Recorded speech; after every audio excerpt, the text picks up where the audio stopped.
नमस्कार दोस्तों, स्वागत है आपका। आप देख रहे हैं इवान लॉस। आप सब लोगों ने महान सिकंदर के बारे में तो सुना ही होगा।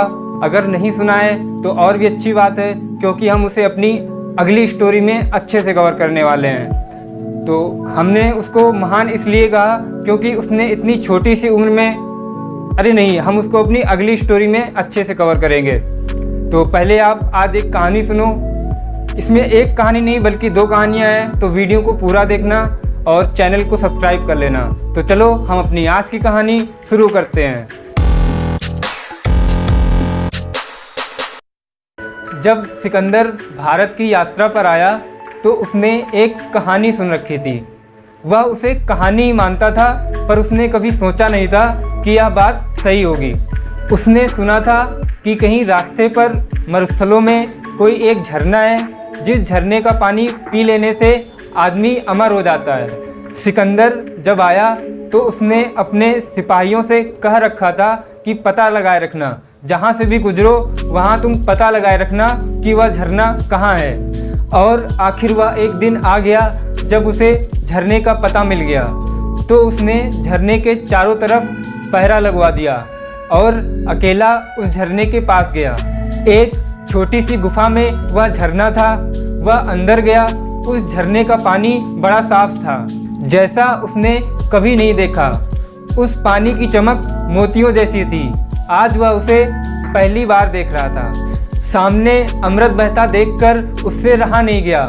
उसने जल्दी से अपनी अंजुली में पानी भर लिया और पीने ही जा रहा था कि सामने से कोई आवाज़ गूंजी कि रुको। उसने चारों तरफ देखा कि कौन है गुफा में। एक कौवा बैठा था। उस कौवे ने कहा कि रुक जा, पहले मेरी बात सुन ले, पहले मेरी दुख कथा सुन ले, उसके बाद पानी पी लेना। एक तो कौवा, वो भी बोलता हुआ। सिकंदर तो एकदम घबरा गया।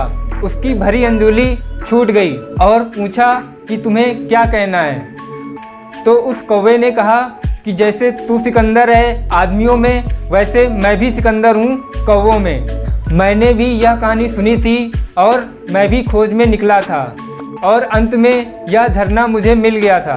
फिर मैंने जी भर के पानी पी लिया। इस बात को हुए सदियां बीत चुकी हैं और अब मैं मरना चाहता हूँ, लेकिन मर नहीं पा रहा हूँ। मैं अपना सर पटकता हूँ तो चोट नहीं लगती है, अगर पहाड़ से गिरता हूँ तो भी बच जाता हूँ, आग में चला जाता हूँ तो पंख नहीं जलते, और अगर मैं जहर भी पीता हूँ तो उसका असर भी नहीं होता।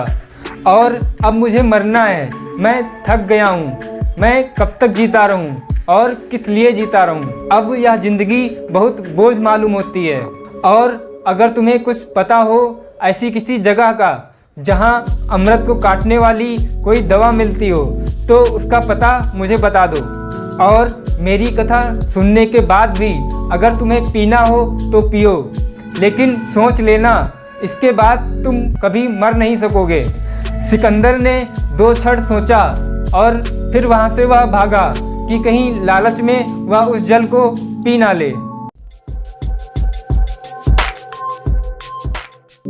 चलो अब हम आपके लिए इस कहानी को डिकोड करते हैं। जब उस कौवे ने सिकंदर को अपनी कहानी सुनाई तो सिकंदर ने 2 क्षण कुछ सोचा था, फिर वह बिना पानी पिए वहाँ से चला गया था। उसने उन 2 क्षणों में क्या सोचा था, उसके पीछे एक और कहानी है।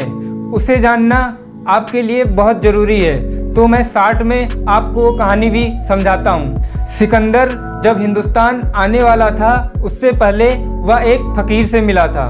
उस फ़कीर का नाम था डायोजनीज। वह एक नंगा फ़कीर था। सिकंदर आया उससे मिलने।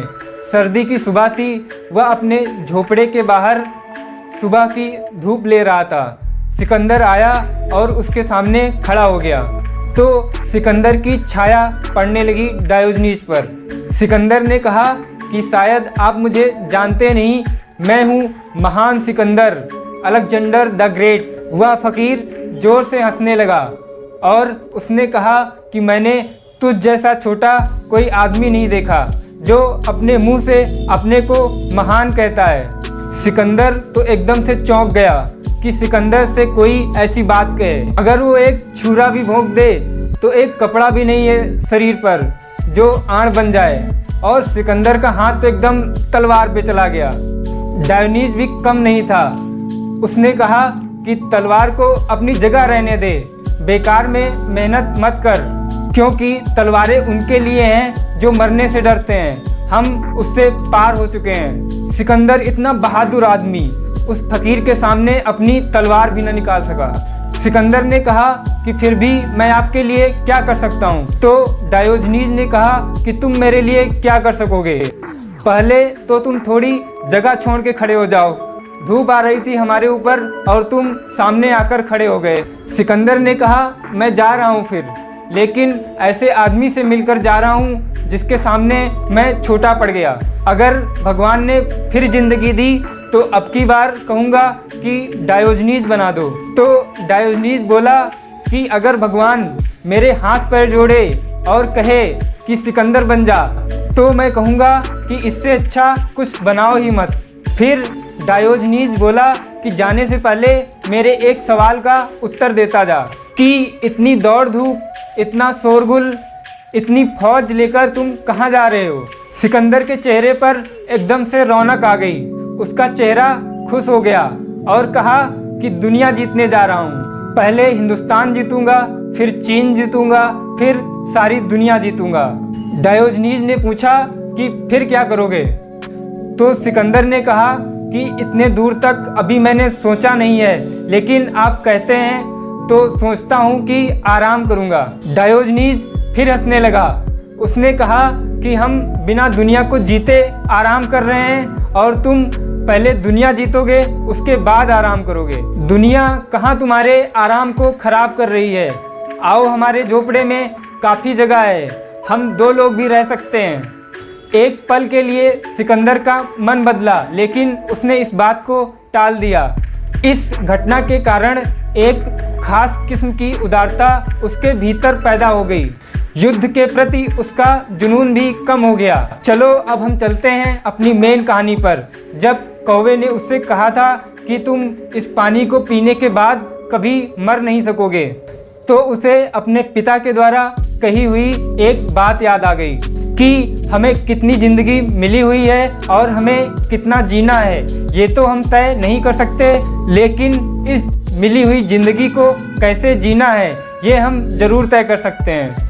तो दोस्तों, आपको हमारी ये कहानी कैसी लगी हमें कमेंट करके ज़रूर बताना।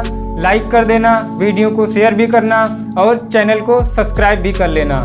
तो अगली कहानी में मैं आपको महान सिकंदर के बारे में बताऊंगा। तो आज इतना ही, मिलते हैं आपको अपनी अगली वीडियो में। जय हिंद।